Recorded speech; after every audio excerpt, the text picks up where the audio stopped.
Hi everyone, I'm Kelly, the Community Manager for Dawn of War 3. We're super excited to show you the extended footage of what we showcased at the PC Gaming Show at E3. What you're about to see is a condensed version of a longer mission, balanced to show you the core features of gameplay. The Eldar, however, are unbalanced. So before we get into it, I have to say that this is pre-alpha footage, so certain visual, audio and UI elements are meant to change as we gear up for release next year. We hope you enjoy it and we can't wait to show you more in the coming months.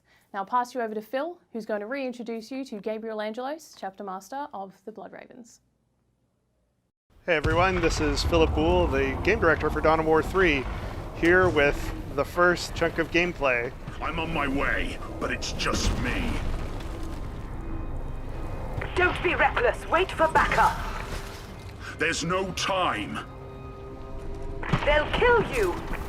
They can try. Here in this demo mission, we're starting with Gabriel Angelos on planet Acheron. I will not falter. This place is already swarming with Eldar. I need to find their main portal before this planet is overwhelmed. Gabriel's a familiar face to Dawn of War fans. He's been in both of the previous Dawns of War. As a hero, he's a really good example of our elite heroes, who are these special characters that you pick ahead of a match. He's a upfront melee fighter with a hammer spin and a hammer smash. Got him down! And then an ability called God Splitter, named after his hammer, which allows him to jump over gaps. None of you are safe. Gabriel's an interesting hero in that he's really straightforward at first. He's just a big guy who smashes things with his hammer. But there's a lot of hidden gameplay depth there.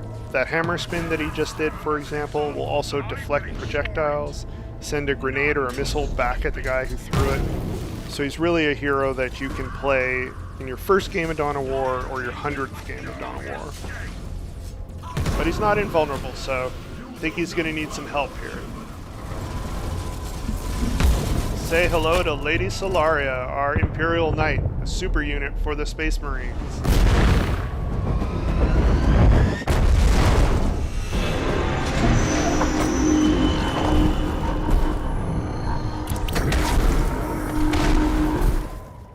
She's a massive mech with Gatling guns for arms that do things like this Gatling barrage.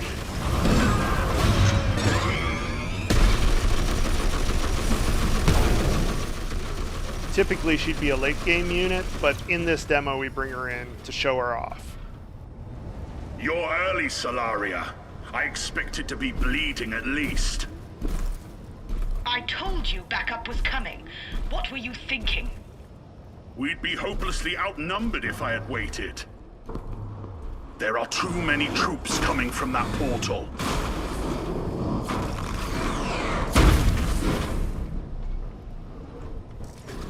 Sire, this is the strike cruiser Dauntless. We've landed troops to your position. Can we use the Dauntless's guns to take out this portal? We need eyes on it first. We'll have to fight our way there. The hard way it is, then.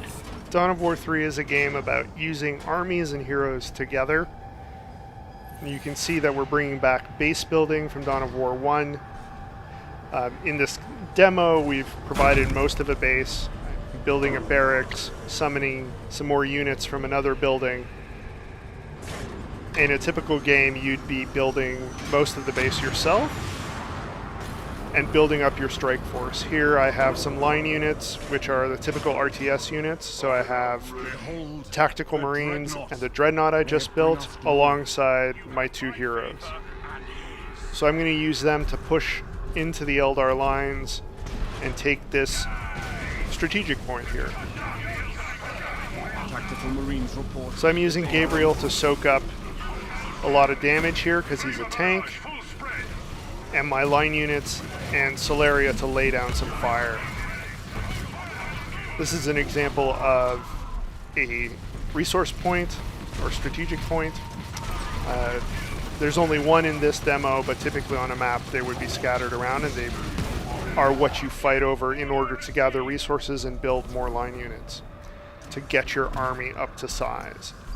So I'm capturing the point, I'm going to build a listening post on it, and then we'll push forward. You know, the choice is really up to you whether you want to use your line units principally and use the heroes in support roles, or push the heroes forward and use the line units to soak up fire. That's one of the strategic and tactical choices you have in Dawn of War 3. So while my guys take out these Eldar, you can see that ring of structures towards the top of the screen where I'm sending my tactical marines. That's our new cover system. Cover is essentially a point that you capture that then provides complete protection from ranged fire until its health is depleted. So my tactical marines are safe in there. You can see the fire bouncing off the screen. Dauntless! Launch drop pods behind their lines! Space Marines deploy units to the front line in drop pods. We saw building from a base. This is building in space and dropping more line units right on top of the enemy. So here we have Assault Marines, but you can see the Eldar are fighting back. I'm going to try and use Solaria to catch all these Eldar Wraith Guard. But I actually don't get many of them. Fortunately, my Dreadnought takes out a few, but the others at the top of the screen escape. And that's a good example that even with a powerful unit like Solaria, skill and timing are paramount.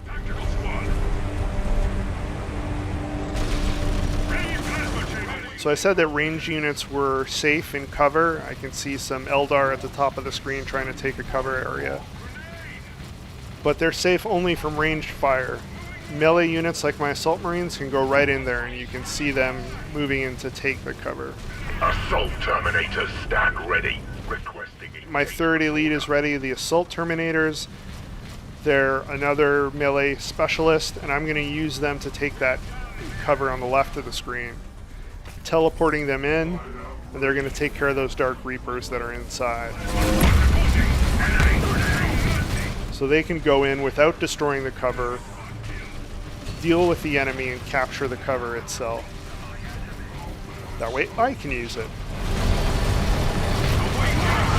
There we go, now they're taking it. My troops are taking out that webway portal, which is how the Eldar move around, and we're going to push forward.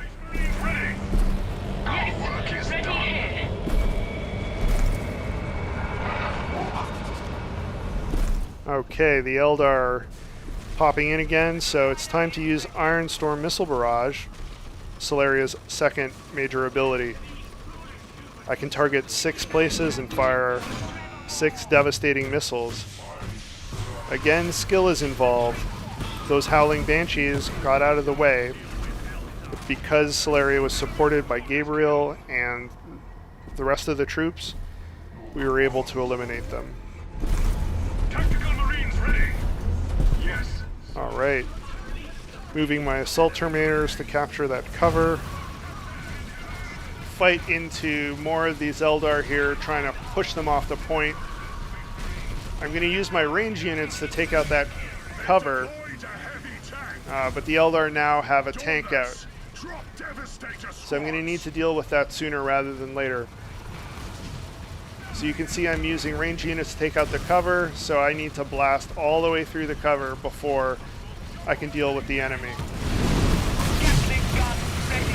Okay, now I'm going to use drop pods again and bring in las cannon devastators. These guys chew through armor, so they're a good counter against that tank.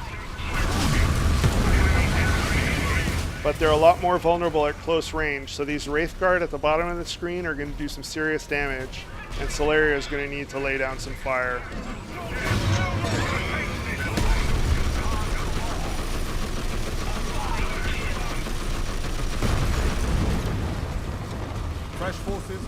Alright, I'll bring in some more drop pods.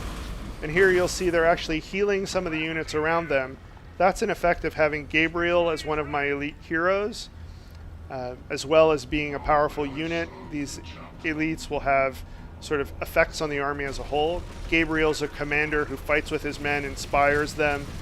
So one of the ways we're expressing that is while he's on the field, if you bring in drop pods, it'll heal some units.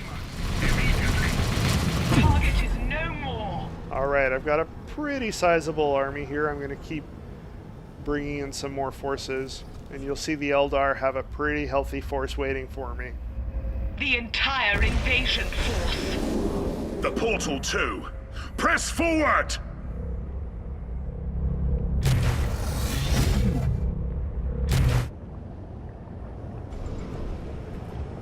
They brought everything.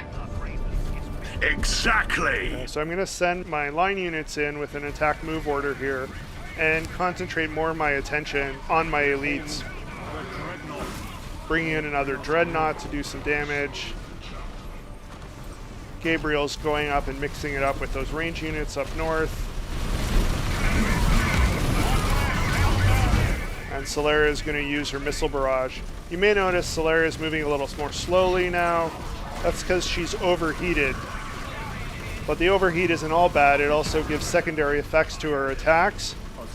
And her missiles will leave pools of fire that'll clean up any enemies who survive the initial barrage.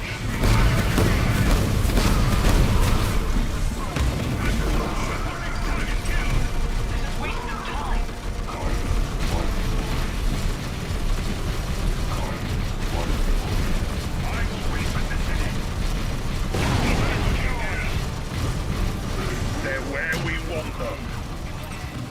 Now, Dauntless, open fire! Okay, now we're going to bring in Orbital Bombardment, which is the Space Marine's peak super ability. We've had this in previous Dawns of War, but never like this. Now it's an ability that I cast and I can then control the beam like I would another unit. As it hits more and more targets, it'll get bigger, but it'll slow down. This means there's interesting counterplay where the opponent can get out of the way, can send in cheap units to slow it down to get more valuable units out of the way. But in this case, these slightly underbalanced Eldar will soak it up.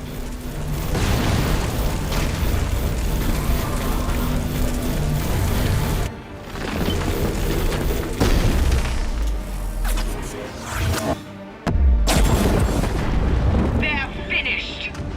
For now, they'll seek vengeance for this. They can try. This is a bit of a highlight mission. A full mission will have far more strategic depth to it, more pathing choices, and so on. But this gives you a good idea of the moment-to-moment gameplay that we'll be delivering with Dawn of War 3.